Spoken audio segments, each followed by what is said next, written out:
So I'm wondering, have any of you ever gotten exactly what you asked for? Only it turns out it's not exactly what you envisioned or what you thought that you wanted.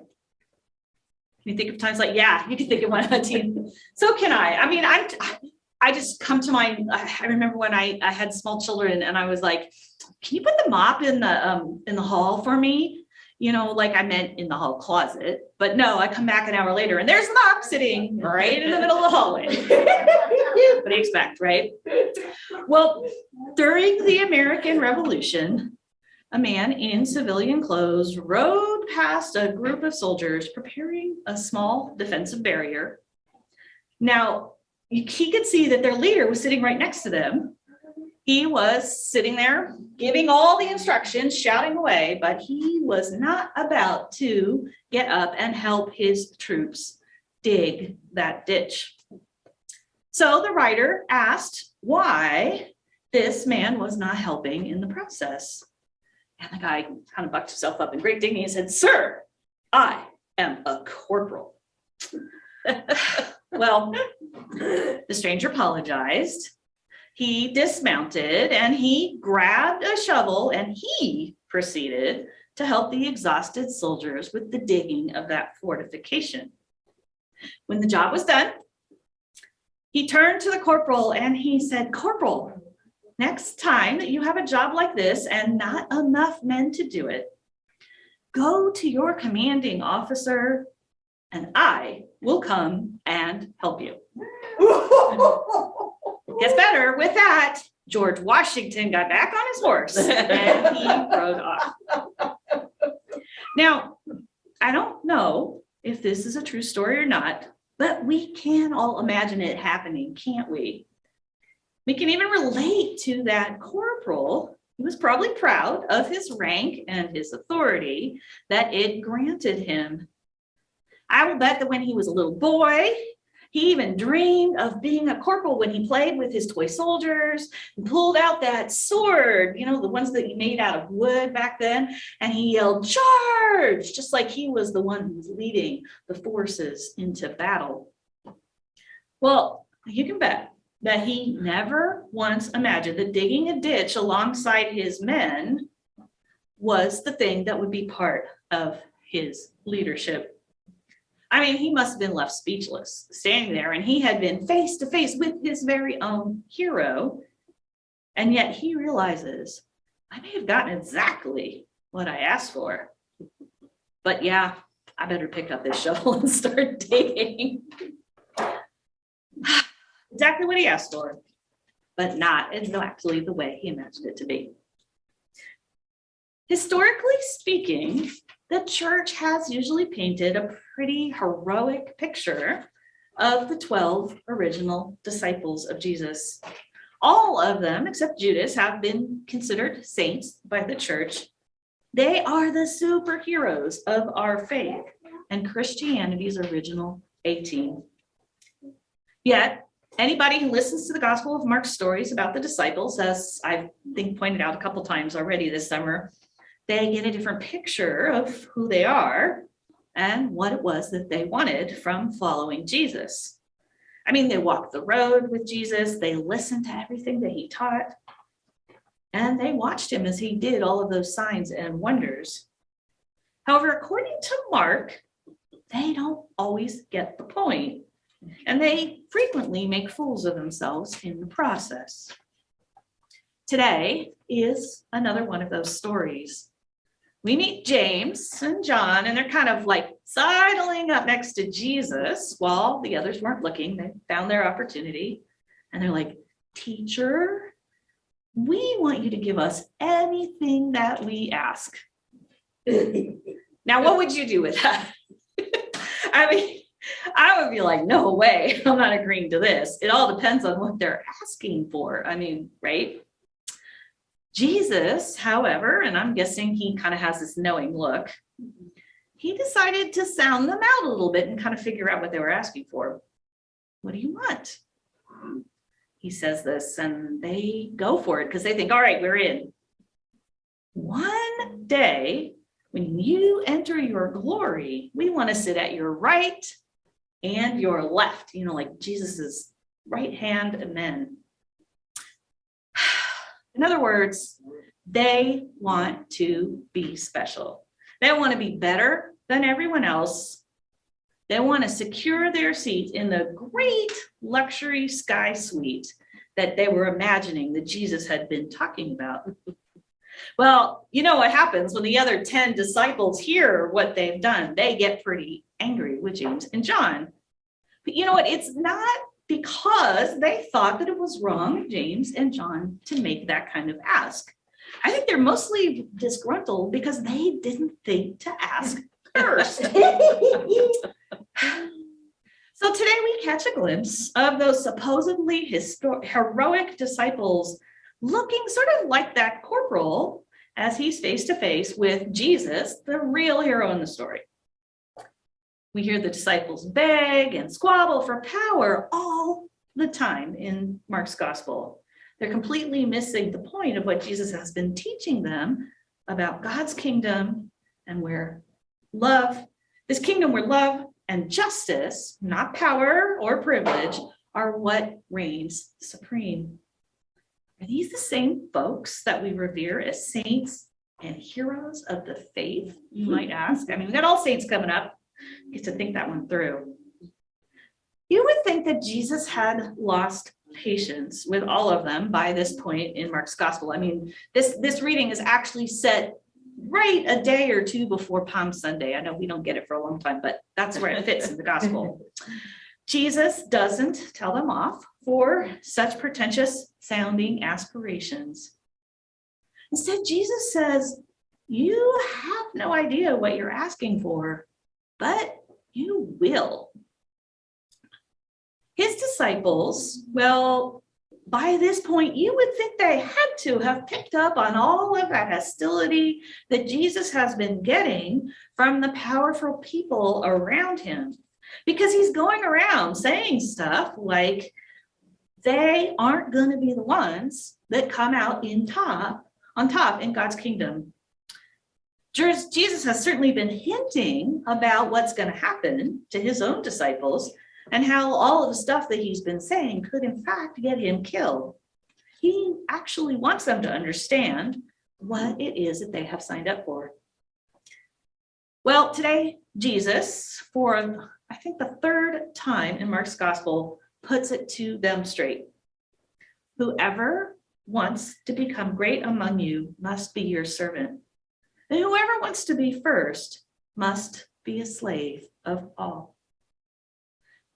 Now, the very fact that we got that joke about George Washington so easily means that in our society, we're a little bit open to this intuitive understanding that the best leaders are the ones who are servant leaders.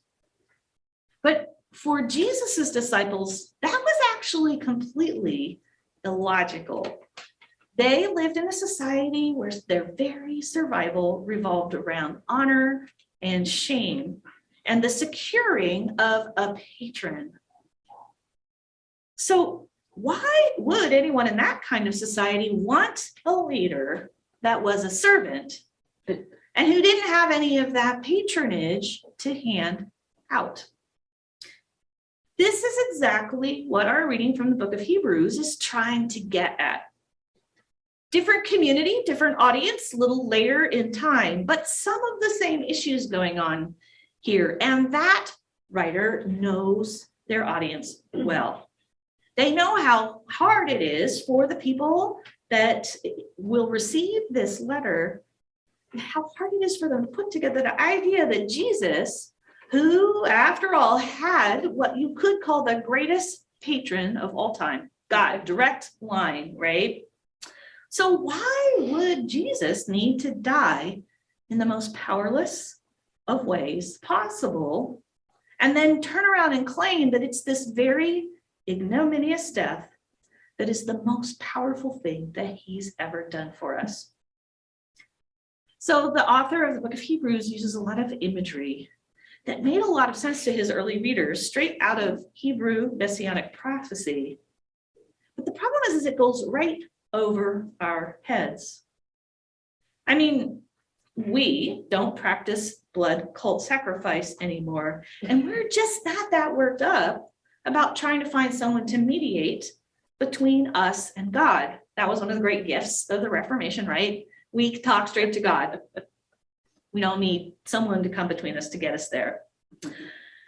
What it all boils down to is that Jesus's life, death, and resurrection, says the author of Hebrews, was powerful for two reasons.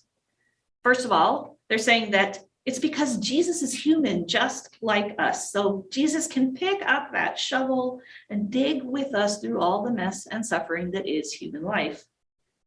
But then he's also saying that it's because Jesus is the divine Son of God that the very idea of a kingdom that places love and justice and peace at the top of the pile can be a reality and not just some sort of weird theoretical thought.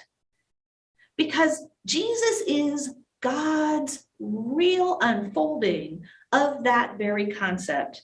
Through his death and resurrection, he's showing us this is God's plan for us and for the whole of creation. So we may have a hard time with a lot of how things are being said in our letter from the Hebrews, but I think there's a piece that we can relate to here, because you know what's true about our society? We love to win. We love being special.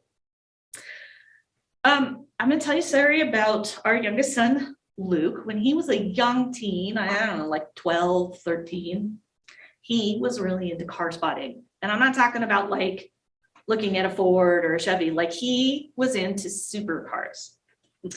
And every time we passed one on the road, which is disturbingly frequent when you're over in Silicon Valley, he would pull out his phone and he would start to try to identify it's this and it has this and look at that. And here's the carbon fiber. Anyway, he was really into it. How many horsepower? That was his favorite. All of it. Well, sometimes when I was out driving and I would see something, I would come home and I would try to describe it to him. Only I'm trying to be like, it's the one that has the this or the. Well, he says to me once, Mom, they're all custom. When you get yourself a Lamborghini or a Bugatti, nobody wants the base or standard model. What did I know? Well, let's face it. In our culture, none of us wants to be the base or standard model. If we have to think several times over, because what Jesus is really telling us is that we are supposed to stop trying to always win and instead excel at serving people. That is going to be hard for us to swallow, just as hard as it might have been for the people in Jesus's day and in the time of the early church.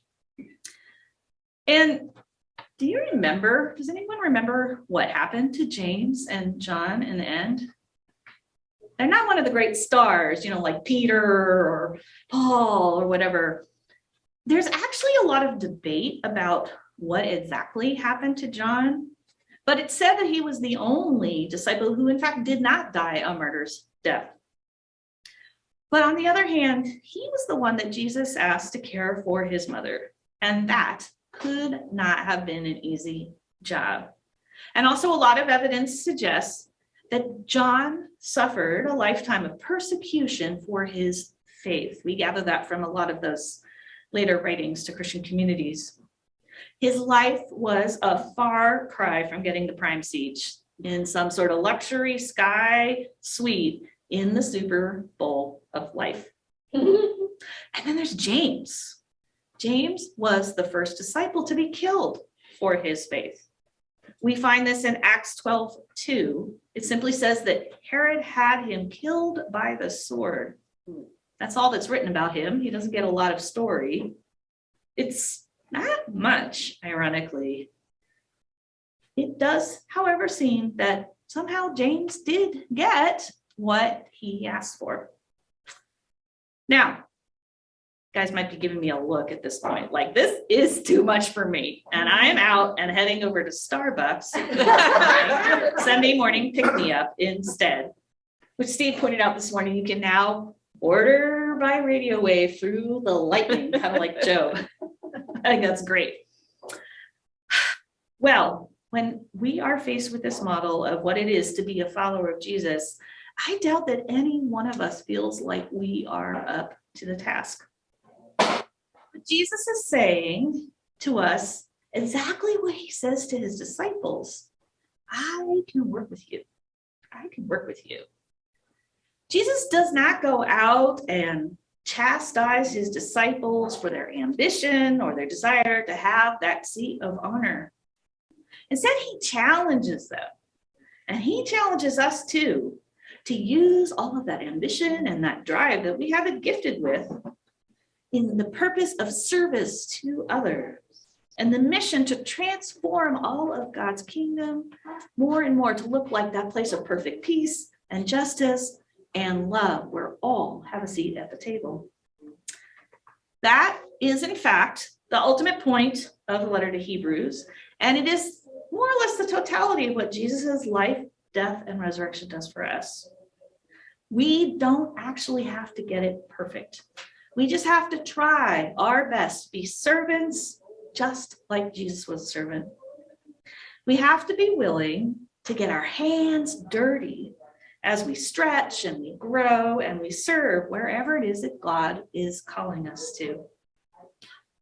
Just like that corporal who was standing among his men while they dug, the needs are all around us, and you can believe that the next time he's gonna be picking up that shovel, right? Which brings me to the topic of stewardship. It's that season. You might have guessed from the teaser apple that you saw in the pip yesterday that our theme this year is first fruits, giving your best to God. So how many of you are gardeners? Do we have any of our experts? We got a couple. I know you're a professional and you're a gardener. I was a little worried having to stand before Laura Gonzalez this morning, but they were out of town today, but I had to, because I have a confession to make. I'm actually not a very good gardener. This came to me with a little dose of irony as I was sitting around trying to write my first draft of the stewardship letter yesterday. But it is true. And it's not because I couldn't be. It's because I forget to water. I don't get around to pulling the weeds. And I over prune things because who knows when I'm going to get around to doing it again. And yet, I have to say, who is the person in the Doar household who sat wrapped in front of the television last month for the BBC coverage of the Chelsea Flower Show? Wow, it's pretty cool that. You see, I'm probably not that different from that corporal. I love to enjoy the fruits of gardening. I love fresh vegetables. I love beautiful flowers and all of those incredible spaces. I mean, it is an art. I mean, it's incredible what great gardeners can create. But I still haven't learned what Liberty Hyde Bailey, who was a horticulturalist and one of the founders of the early 4-H movement, once said, which is that plants do not grow merely to satisfy the ambitions or to fulfill good intentions. Plants thrive because someone expended effort on them. God's kingdom of perfect love and peace and justice, well, it is a beautiful vision to contemplate. But we are called to serve in its unfolding by getting our hands down there in the dirt and doing the work. God's kingdom, it's about full participation. There's no spectator seats in luxury sky boxes. Instead, each and every one of us is invited to give the best of ourselves, of our lives, of our time and our money and our resources, not just our leftovers, but of our first fruits. If we strive to give of ourselves just like Jesus gave for us, and to serve like Jesus served, I think that we will find that not only will we get exactly what we've been asking for, but that it will be precisely what all we and all of creation have been hungering for, right down to the depths of our souls. Yeah, I know we all want to be first. In Jesus, each and every one of us are invited to be first in loving, first in justice, first in peacemaking, and to be first in serving. So let's pick up our shovels and start digging. Amen.